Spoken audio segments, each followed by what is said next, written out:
नमस्कार, मैं नितिशा बंसल स्वागत करती हूं आपका टीवी 27 न्यूज़ के खास प्रोग्राम बोल वोटर बोल में। बोल वोटर बोल की टीम आज आ पहुंची है गौतम बुद्ध नगर लोकसभा के खुर्जा क्षेत्र में। दरअसल गौतम बुद्ध नगर लोकसभा की जब हम बात करते हैं तो बहुत ही विस्तृत है ये लोकसभा। यहाँ गगनचुंबी इमारतें भी हैं तो यहाँ खेत खलियान भी है, यहाँ गांव की बात भी होती है और यहाँ मल्टी नेशनल कंपनियों की बात भी होती है। यहाँ प्रवासी लोग आकर रहते भी हैं, रोजी रोटी कमाते भी हैं और यहाँ पर गाँव में खेतों में हल भी चलाए जाते हैं। बहुत ही डाइवर्स लोकसभा है ये। दिल्ली के करीब है तो वीआईपी भी है, दिल्ली के करीब है तो सबकी निगाहें भी टिकी हुई हैं क्योंकि एनसीआर का क्षेत्र है। अब अगर यहाँ से प्रत्याशियों की बात की जाए तो भाजपा ने गौतम बुद्ध नगर लोकसभा से डॉक्टर महेश शर्मा को अपना कैंडिडेट बनाया है, तो वहीं इंडिया गठबंधन की तरफ से समाजवादी पार्टी ने अपना कैंडिडेट उतारा है, जिन्हें डॉक्टर महेंद्र सिंह नागर के नाम से जाना जाता है, गुर्जर समाज से ताल्लुक रखते हैं। अब यहाँ पर बसपा ने अपना दांव खेलते हुए गुर्जर समाज की जगह क्षत्रिय समाज के राजेंद्र सिंह सोलंकी जी को चुनाव मैदान में उतारा है। कैसी है खुर्जा की हवा, कैसी है गौतम बुद्ध नगर की हवा, इस पर आज हम बात करेंगे। क्या कहता है वोटर, इस पर आज हम बात करेंगे और इस पूरी चर्चा के लिए कुछ खास मेहमान मेरे साथ जुड़े हुए हैं, उनसे बातचीत करेंगे, साथ ही साथ वोटरों से भी बातचीत करेंगे। सबसे पहले आपका तारुफ हमारे मेहमानों से करवा दूं। हमारे साथ अनिल सिंह जी मौजूद हैं जो कि भाजपा के रिप्रेजेंटेटिव हैं हमारे मंच पर। साथ ही बसपा का पक्ष रखने के लिए हमारे साथ सत्येंद्र बैरागी जी मौजूद हैं और समाजवादी पार्टी की तरफ से हाजी यासीन जी हमारे साथ जुड़े हुए हैं। साथ ही संदीप सिंह भाटी जी हमारे साथ हैं जो कि किसान नेता हैं और कैप्टन अर्जुन सिंह राघव जी हमारे साथ जुड़े हुए हैं जो कि आम आदमी पार्टी का पक्ष रखेंगे। सभी का बहुत बहुत स्वागत करना चाहूँगी, सभी मेहमानों का। और क्योंकि देखिए जैसा दस्तूर होता है, जिसका निज़ाम होता है, सवाल उसी से ज़्यादा उठाए जाते हैं। तो सबसे पहले भारतीय जनता पार्टी से पूछना चाहूँगी कि जब आप जनता के बीच जा रहे हैं तो मुद्दे क्या लेकर जा रहे हैं? ये लोकतांत्रिक पर्व है, चुनाव चल रहा है। इस चुनाव में भारतीय जनता पार्टी की तरफ से लोकप्रिय प्रत्याशी डॉक्टर महेश शर्मा चुनाव लड़ रहे हैं। डॉक्टर महेश शर्मा वो व्यक्तित्व है कि जो हमारे यहाँ चौथी बार चुनाव लड़ रहे हैं और तीसरी बार एमपी के लिए चुनाव लड़ रहे हैं। 2 बार ऑलरेडी एमपी रह चुके हैं, एक बार ये एमपी रह के उसके बाद में मिनिस्टर भी रहे हैं पहले, और मिनिस्टर रहने के बाद में 10 साल के कार्यकाल में भारतीय जनता पार्टी ने जो विकास किया है देश का, पूरे देश का विकास किया, हर जाति का विकास किया, कोई जाति बची नहीं है। भारतीय जनता पार्टी के यदि काम गिनाने की हम लाइन लगाएंगे तो भारतीय जनता पार्टी आयुष्मान कार्ड सबका बन रहा है।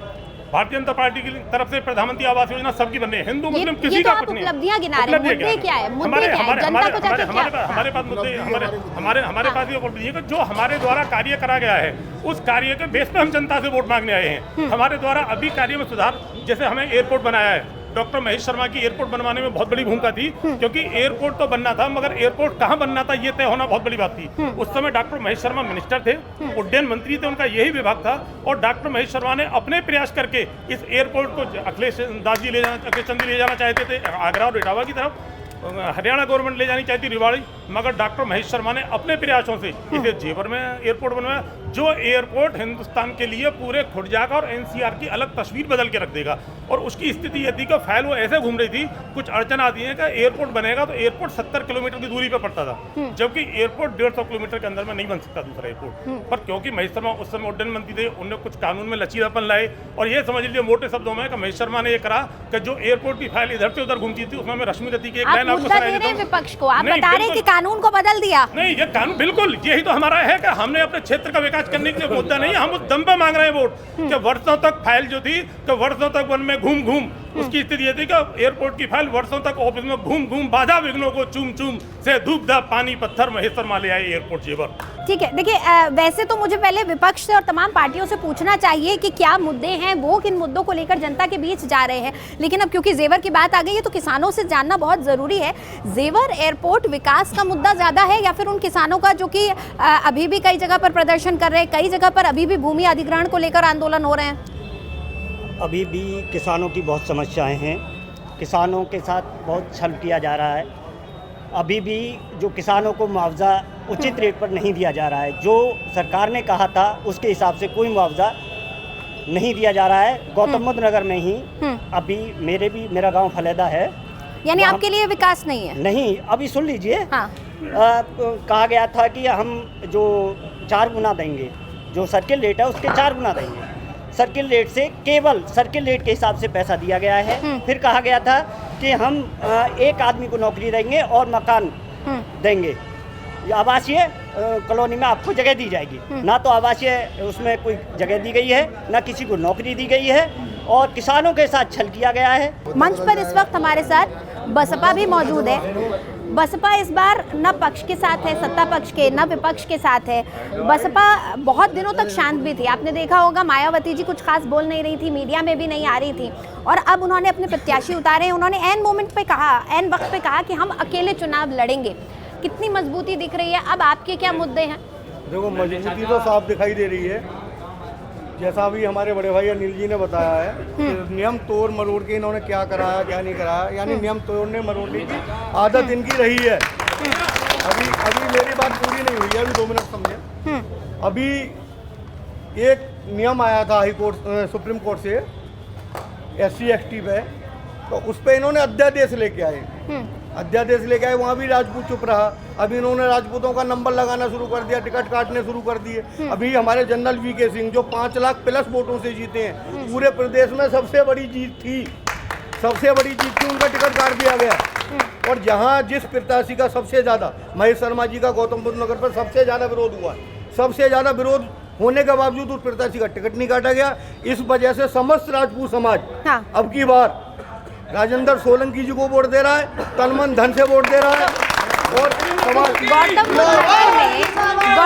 गौतम बुद्ध नगर में क्या बसपा के पास मुद्दे के नाम पर सिर्फ राजपूत समाज है? नहीं, मुद्दे के नाम पे अब आप बात करेंगे। एयरपोर्ट ये जो बोल रहे हैं, शुरुआत किसने की है आप भी जानते हैं, सब जानते हैं, मायावती ने शुरुआत की है।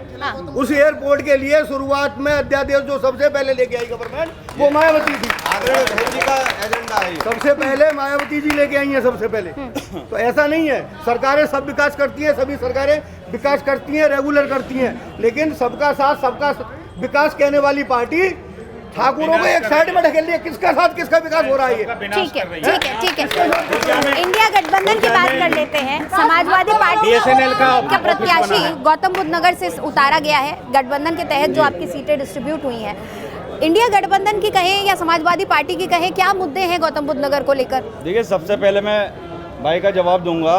इन्होंने कहा एयरपोर्ट बनना, तो मैं इनसे जवाब मांगता हूँ, एयरपोर्ट बन रहा अब तो इसे बताओ बेचोगे कब? क्योंकि इन्होंने पूरे हिंदुस्तान की संपत्तियों को बेच दिया। इनका काम 2 गुजराती देश को बेच रहे हैं और 2 खरीद रहे हैं। हमारे खुर्जा के अंदर स्थानीय मुद्दों के नाम पर CNG जो अडानी की गैस होती है, अगर किसी छोटी फैक्ट्री की अगर मैं बात करूं तो 420 किलो BPCL लगता है, तो अडानी की गैस 500 किलो से ज़्यादा लगती है। रेट दोनों के बराबर हैं और अडानी की गैस पे आपको GST वापस नहीं मिल रही है, वो GST एक्स्ट्रा होगी और उस पर BPCL पे GST मिलने के बाद में वो 65 रुपये रह जाती है, यानी 1.5 गुना पैसा वसूला जा रहा है। ये लोग केवल और केवल झूठ बोलने वाली पार्टी है। ये झूठ बोल करके देश को बहकाना चाहते हैं। इनके पास और दूसरा कोई मुद्दा नहीं है। कैप्टन साहब, आपके पास आऊंगी। आप भी इंडिया गठबंधन का एक हिस्सा हैं और दिल्ली में खासा मुश्किलों से गुजर रहे हैं।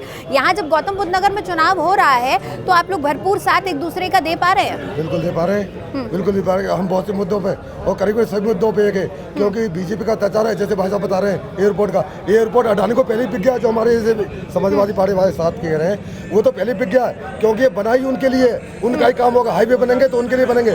जो कुछ हो रहा है अडानी अंबानी के लिए हो रहा है, वो बनाई उनके लिए, हाईवे उनके लिए बनना है। गांव में जब देखो, गांव की सड़क देखो जाके, मैं सब गांव में घूम रहा हूँ, गांव सड़क देखो, हाईवे बनेंगे, एयरपोर्ट बनेंगे, लेकिन गरीबों के लिए सड़क नहीं बनेगी, वो और तोड़ के रख देंगे। विपक्ष जिस भाषा का इस्तेमाल कर रहा है, विपक्ष प्रधानमंत्री को भी नहीं बख्श रहा है। वो कह रहे हैं कि बेच देंगे जेवर एयरपोर्ट की, सिर्फ पूंजीपतियों के लिए है। मैडम, विपक्ष के पास कोई मुद्दा नहीं है। यदि आप बात करेंगे चुनाव की, तो विपक्ष ये कहता है कि सब एक हो जाओ। इन्हें आखिर नॉमिनेशन करने तक ये पता नहीं है कि हमें कौन सी पार्टी के साथ मिलकर चुनाव लड़ना है। ये जैसे मायावती जी के लिए कह रहे हैं कि मेरी छतरी के नीचे आ जा, क्यों भीगे कमला खड़ी खड़ी। इनकी स्थिति ये चल रही है, इन्हें खुद ये पता नहीं है कि हमें किसके साथ किस गठबंधन में चुनाव लड़ना है। ये जो दिल्ली का एयरपोर्ट है MMR के पास है और ये प्राइवेट सेक्टर को कांग्रेस का दिया हुआ है, जो खुद बेचते हैं, दूसरे पे इल्जाम लगा रहे हैं। विरोध किसी चीज का नहीं है। राजपूत समाज भी हमारा भाई है और राजपूत समाज को ये भी, अनिल जी भी राजपूत हैं। एक्चुअल पोजीशन 2027 में ये भी हमारे ही है, ये भी हमारे आम जनता से जान लेते हैं क्या 370 देश के लिए मुद्दा है या सिर्फ बीजेपी के लिए मुद्दा है? 370 गौतम बुद्ध नगर लोकसभा का कोई मुद्दा नहीं है। यहाँ गौतम बुद्ध नगर लोकसभा में एक अहंकारी घमंड में चूर जो 10 साल से सांसद है, कभी उसने अपने क्षेत्र में आना गवारा नहीं समझा और उसे ये लगा कि मैं मोदी या योगी के नाम पर वोट मांग के जीत जाऊंगा। अब भी उसका कोई समर्थक, खुद प्रत्याशी एक बार भी यही नहीं कहता कि मेरे 10 साल के काम पर वोट दे दूं। उसको मैंने आज तक कहीं नहीं सुना ये कहते हुए कि मेरे 10 साल के काम पर वोट दे दूं। दूसरा, मैं राजेंद्र सोलंकी का सपोर्टर हूँ, बहुजन समाज पार्टी का सपोर्टर हूँ। ये गौतम बुद्ध नगर जिला बहन मायावती की देन है। बहन मायावती ने गौतम बुद्ध नगर को जिला बनाया। जिस एयरपोर्ट की बात मेरे बड़े भाई कर रहे थे, सबसे पहले इसकी प्रस्तावना, इसका प्रारूप बहन मायावती ने दिया। उन्हीं बहन मायावती के जो काम है उसके बाद गौतम बुद्ध नगर में कोई काम नहीं हुआ। शिकारपुर रोड पर 1 लाख से ज्यादा आबादी रह रही है।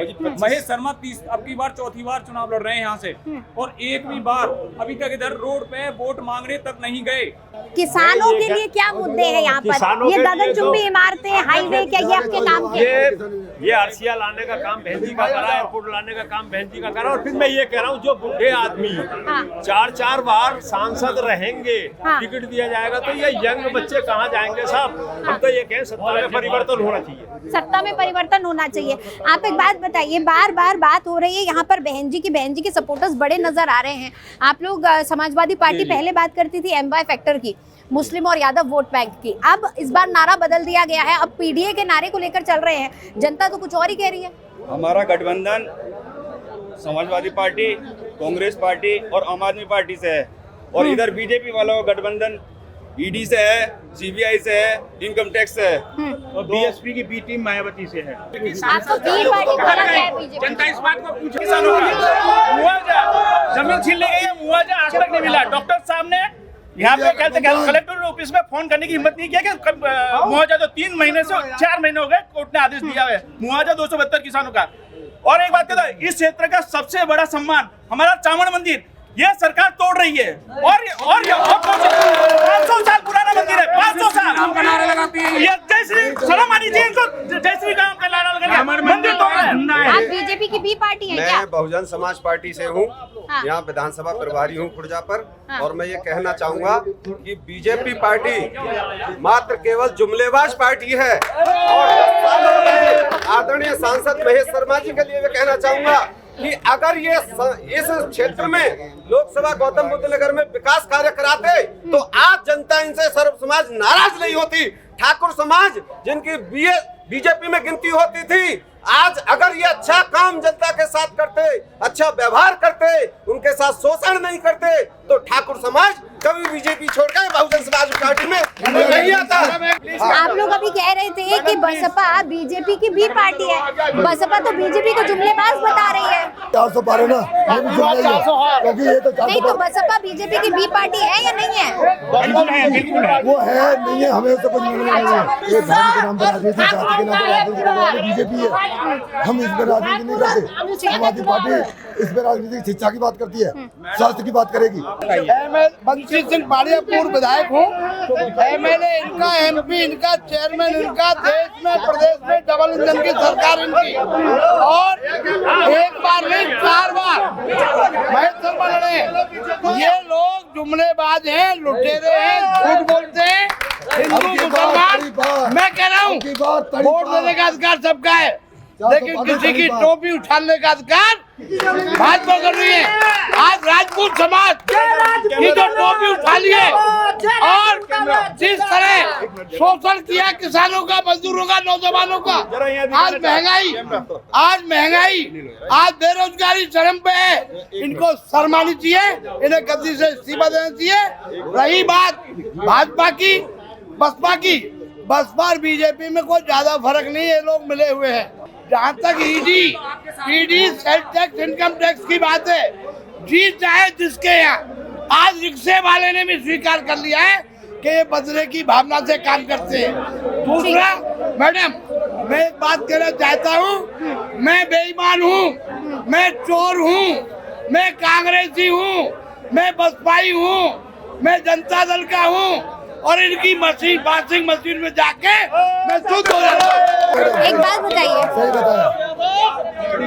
RLD रालोद चौधरी साहब और उनका पूरा परिवार वो जाटों का भी प्रतिनिधित्व करते हैं और किसानों का भी प्रतिनिधित्व करते हैं। जब पूर्व प्रधानमंत्री चौधरी चरण सिंह साहब को अवार्ड दिया गया तो ये कहा गया कि किसानों को सम्मान दिया गया है। अब किसान किस ओर है? क्या वो आरएलडी के इस फैसले से सहमत है? क्या उन्हें लगता है कि ये भारत रत्न दे देना किसानों की सारी समस्याओं का हल है? किसानों की सारी समस्याओं का सम्मान से नहीं होता है। किसान भूखा रहता है, खेत में जाता है, पानी लगाता है, रात को खेतों में रहता है। जब खेतों में रहता है वो दिन रात मेहनत करता है तो उसे सम्मान जब मिलता है जब वो 2 रोटी शाम को अपने पेट को भर के लेट जाए, उसको सुख शांति की 2 रोटी मिल जाए। जब उसका गन्ना का पेमेंट नहीं मिलेगा, गेहूं का पेमेंट नहीं मिलेगा तो वो क्या खाएगा? सरकार तो कह रही है हमने सब व्यवस्थित कर दिया। जब आप जाइए ना मंडी में चोर बैठे हैं। हाँ। मंडी में चोर बैठे हैं। हाँ। मंडी वालों से पूछिए कि कितना पेमेंट दे रहे हैं और कितना चोरी करते हैं किसान की। चौधरी परिवार ने जो फैसला लिया है, जैन चौधरी जी ने जो उनका अपना स्टैंड है, वो आरएलडी का अपना स्टैंड है। मैं किसान नेता हूँ, किसान की बात करूंगा, ना कि मैं किसी पार्टी की बात। वो कह रहे हैं कि किसानों के साथ तो छल होता है। देखिए, ये चुनाव विकास, सुशासन और राष्ट्रवाद के नाम पर हो रहा है और जो स्थानीय मुद्दे हैं उनको आज का मतदाता इतनी प्राथमिकता नहीं दे रहा। राष्ट्रवाद के नाम पर भारत का विश्व में डंका किस प्रकार से बजे, भारत की पहचान किस प्रकार से पूरे दुनिया के अंदर छा रहा है। देखिए, प्रधानमंत्री जी ने घर घर सबको आवास दिए हैं, सबको शौचालय दिए हैं, सबको शौचालय दिए हैं। और देखिए, ये चुनाव राष्ट्रवाद का चुनाव है।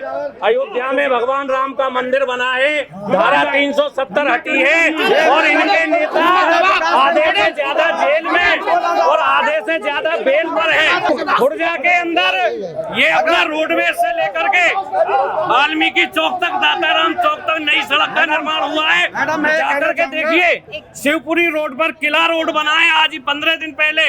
उससे पहले सिटी स्टेशन का जो अपने समाज का कमजोर वर्ग रहता है वहाँ सीमेंटेड रोड बनाए और हवाई अड्डा बनाए, 13,000 करोड़ का TSDC प्लांट बनाए, 1 लाख करोड़ के काम इस खुर्जा विधानसभा लोकसभा गौतम बुद्ध नगर में हुए हैं। राष्ट्रवाद, इस राष्ट्रवाद की रक्षा कौन करता है? नया बच्चा करता है कि नहीं? ठाकुर करते हैं। पहले सुने, पहले सुने, पहले सुने, पहले सुने। राष्ट्र की रक्षा नया बच्चा करता है। उसे 20 साल का भर्ती करके 24 साल में घर भेज रहे हैं। ये बताइए कहाँ जाएगा वो बच्चा?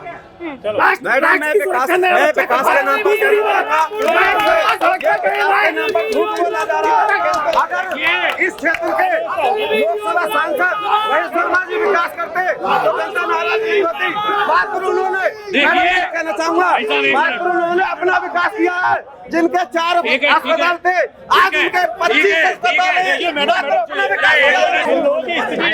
अब लोगों की स्थिति हो गई है कि इन पर कोई विकास नहीं चल रहा। वो कह रहे हैं कि एनटीपीसी में रोजगार नहीं दे रहे। पहले इन्हें ज्ञान होना चाहिए कि एनटीपीसी चालू हो जाएगी तब उसके बाद में रोजगार मिलना शुरू होगा करके ये कह रहे कोई विकास नहीं होगा। आपकी वजह नहीं सुन लीजिए, मैंने आपकी सुनिए, आप सुनिएगा जरा, सुनिए अभी करिए, अभी एक एक करके आपको खत्म करना चाहते हैं सरकार। दूसरा, आप कहीं का विकास की बात करेंगे, कौन सा विकास नहीं बना है? जब इनकी गवर्नमेंट की मैडम के दिन दहाड़े ऑपरेट होते थे, आदमी 50-50 लाख रुपए लेके आता था। आज ये है कि यहाँ कोई ऑपरेट पूरा 6 साल में एक हुआ तो शाम को उल्टा लौट के आया करके। और जहाँ तक राजपूत की बात करें, राजपूत राष्ट्रवादी गाँव में ये राष्ट्रवाद के साथ रहेगी, ये 10% पे सिमट जाएगा, 10% पे। अभी सुन लो, अभी सुन लो, अभी सुन लो जरा, दूसरा बता रहा हूँ। मैडम हिटलरशाही है, विपक्ष को खत्म करना, जो वो भ्रष्टाचारी है, उतना बड़ा भ्रष्टाचारी है, उतना ही बड़ा भाजपा का पता समझ गए। मैडम ऐसा राजपूत किसी का गुलाम नहीं है। राजपूत समाज सम्मान और स्वाभिमान का मौका है। यहाँ से सम्मान मिलेगा, स्वाभिमान मिलेगा। हमने देश के नाते अपनी 565 रियासतें छोड़ दी हैं। हम किसी के गुलाम नहीं है। अभी एनटीपीसी में बात हो रही थी, 300 किसानों का पेमेंट नहीं मिला आज तक। TSDC बन के तैयार है और वो आत्महत्या करने को तैयार है।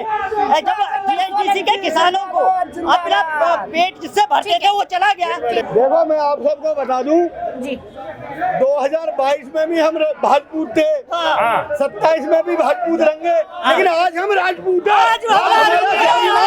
हमारे स्वाभिमान को चोट पहुंचाई जा रही है।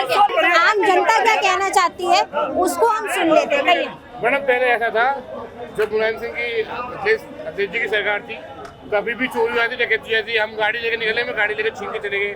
जब से भाजपा की सरकार आई है ऐसा कुछ भी नहीं है। आप रात को 2-3 बजे कभी भी निकल जाइए, बिल्कुल भयानक सरकार है, कुछ भी नहीं है। सबसे बड़ा मेन मोटिव है, सबसे बड़ी व्यवस्था सेफ्टी हमारी कानून व्यवस्था योगी जी ने वो लाजवाब मेंटेन करिए। और देखिए पहले मैं आपको बता दे रहा हूं, अब सुन लीजिए, आप फोटो चिंता न करें, हमें भाजपा वालों को पता चला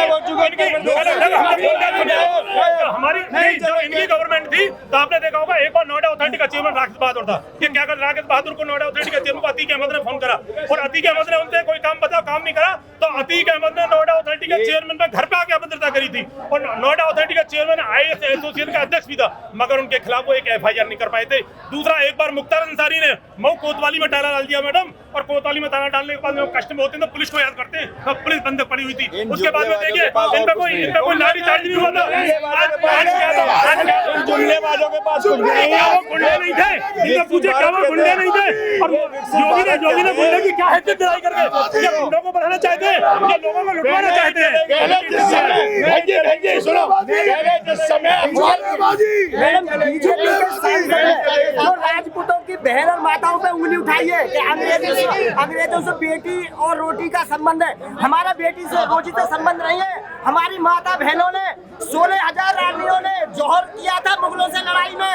हम राजपूत हैं, हमारा जो चुनाव है अमित शाह से है।